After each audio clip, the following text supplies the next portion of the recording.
नमस्कार दोस्तों, स्वागत है आपका अपने चैनल SMSS ग्लोबल पर। दोस्तों आज है 7 नवंबर 2020 और 7 नवंबर के करंट अफेयर के जितने भी महत्वपूर्ण क्वेश्चन बनेंगे सारे हम इस वीडियो में जानेंगे। तो चलिए शुरू करते हैं आज के इस वीडियो को।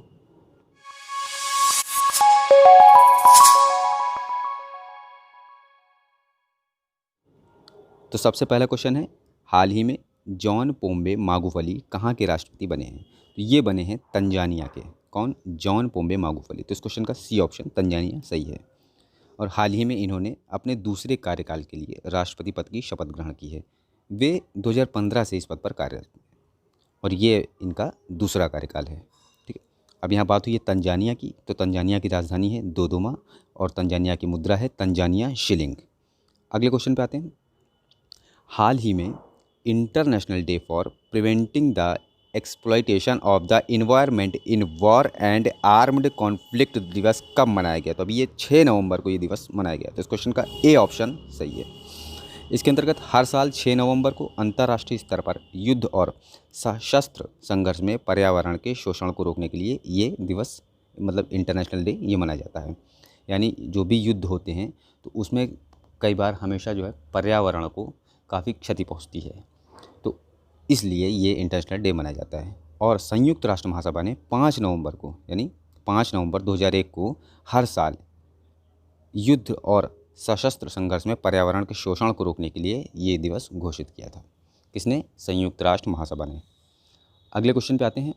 हाल ही में किस बैंक ने व्यापक बैंकिंग कार्यक्रम शुरू किया? किस बैंक ने? तो अभी ICICI बैंक ने ये कार्यक्रम शुरू किया था। इस क्वेश्चन का बी ऑप्शन सही है। इसके अंतर्गत जानते हैं। तो ICICI बैंक द्वारा लॉन्च किया गया ये ICICI बैंक माइन भारत का पहला और एक विशिष्ट उत्पादक है, ताकि बैंक अपने सबसे जो भी उनके पुराने ग्राहक हैं तो उनको मोबाइल फर्स्ट ज़्यादा व्यक्तिगत और अनुभवात्मक बैंकिंग अनुभव प्रदान किया जा सके। अब ICICI बैंक माइन की सुविधाएं क्या हैं? तो ये इसके अंतर्गत है इंस्टेंट सेविंग्स अकाउंट यानी तत्काल बचत खाता और instant personal loan and overdraft. इसके अंतर्गत इसके अलावा है एक क्यूरेटेड क्रेडिट और डेबिट कार्ड। तो ये सुविधाएं इसके अंतर्गत हैं। अब यहाँ बैंक यानी ICICI बैंक की बात हुई है तो इसका मुख्यालय है मुंबई महाराष्ट्र में। इसके वर्तमान में MD और CEO हैं संदीप बख्शी और इस बैंक की टैगलाइन है हम है ना ख्याल आपका। क्या है? हम है ना ख्याल आपका। ये कई बार पूछा भी जा चुका है। अगले क्वेश्चन पे आते हैं। हाल ही में किसने सार्क यानी SAARC सेंट्रल बैंक के गवर्नरों के समूह की बैठक की अध्यक्षता की? किसने? तो अभी शक्तिकांत दास ये RBI की गवर्नर हैं, तो इन्होंने अभी अध्यक्षता की है सार्क सेंट्रल बैंक के गवर्नरों के समूह की जो बैठक हुई है। तो इस क्वेश्चन का ए ऑप्शन सही है। तो शक्तिकांत दास की अध्यक्षता में सार्क फाइनेंस गवर्नर समूह की 40वीं बैठक ये वर्चुअल मोड में आयोजित की गई। ठीक है। और इस बैठक में सार्क केंद्रित बैंकों के गवर्नर इसमें जो भी शामिल थे वो शामिल हुए हैं। तो गवर्नर श्री शक्तिकांत दास ने जो कोविड-19 है तो इसकी महामारी से संयुक्त रूप से लड़ने में सदस्य देशों के बीच घनिष्ठ साझेदारी और सहयोग पर प्रकाश डाला है। और सार्क फाइनेंस केंद्रीय बैंक के गवर्नरों और सार्क क्षेत्र के वित्त सचिवों का ये एक बड़ा नेटवर्क है। क्या? सार्क फाइनेंस जो भी केंद्रीकृत बैंक हैं उनका ये एक नेटवर्क है सार्क फाइनेंस। ठीक है। अब सार्क फाइनेंस की बात हुई है तो सार्क फाइनेंस की स्थापना हुई थी 9 सितंबर 1998 और भारतीय रिजर्व बैंक यानी RBI ये जो सार्क फाइनेंस है इसका वर्तमान में अध्यक्ष भी है। ठीक है। अच्छा, सार्क फाइनेंस के अंतर्गत जो केंद्रीय बैंक हैं कौन कौन देश के तो जान लेते हैं। तो ये हैं ये Bangladesh bank, central bank of Sri Lanka, the Afghanistan bank, Maldives मौद्रिक प्राधिकरण, नेपाल राष्ट्र बैंक, भारतीय रिजर्व बैंक, भूटान का रॉयल मौद्रिक प्राधिकरण और स्टेट बैंक ऑफ पाकिस्तान। तो ये सब इसमें शामिल है। आगे बढ़ते हैं। हाल ही में किसने व्हाट्सएप पेमेंट सर्विस को UPI के लिए मंजूरी दी है? व्हाट्सएप पेमेंट सर्विस को किसके लिए? UPI के लिए। तो अभी NPCI तो इसने भी मंजूरी दी है। तो इस क्वेश्चन का बी ऑप्शन सही है। इसके अंतर्गत NPCI यानी national payments corporation of India तो इसने फेसबुक के स्वामित्व वाले मैसेजिंग प्लेटफॉर्म यानी व्हाट्सएप जो है ये फेसबुक के अंतर्गत आता है। तो व्हाट्सएप को देश में अपनी पेमेंट सेवाओं को श्रेणीबद्ध या क्रमबद्ध तरीके से लॉन्च करने की मंजूरी दी है।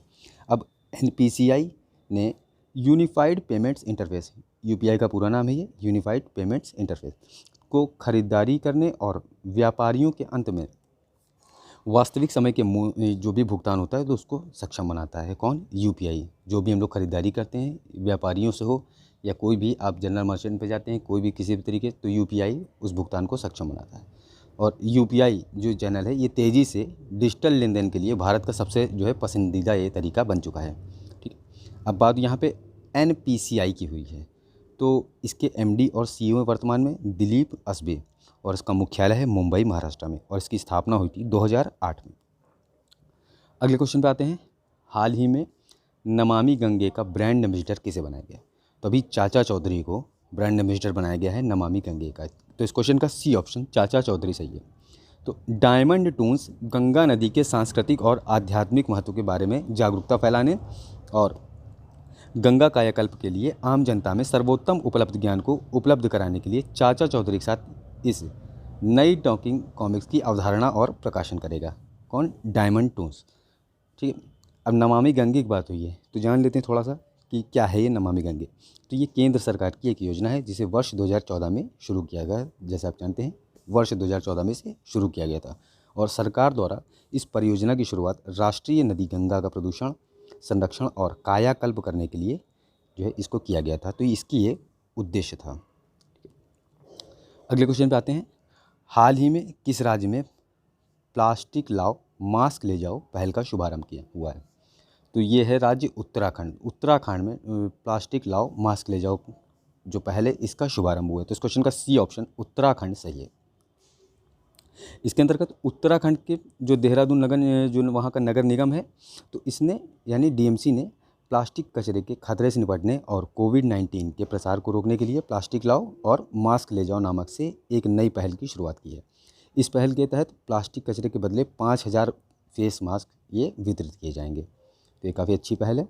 और यहाँ बात राज्य उत्तराखंड की हुई है, तो उत्तराखंड के वर्तमान राज्यपाल हैं बेबी रानी मौर्य। ये वर्तमान राज्यपाल हैं वहाँ की। ठीक है। और उत्तराखंड की राजधानी की बात करें तो शीतकालीन राजधानी है देहरादून, और ग्रीष्म जो कालीन है वो है गैरसैंण।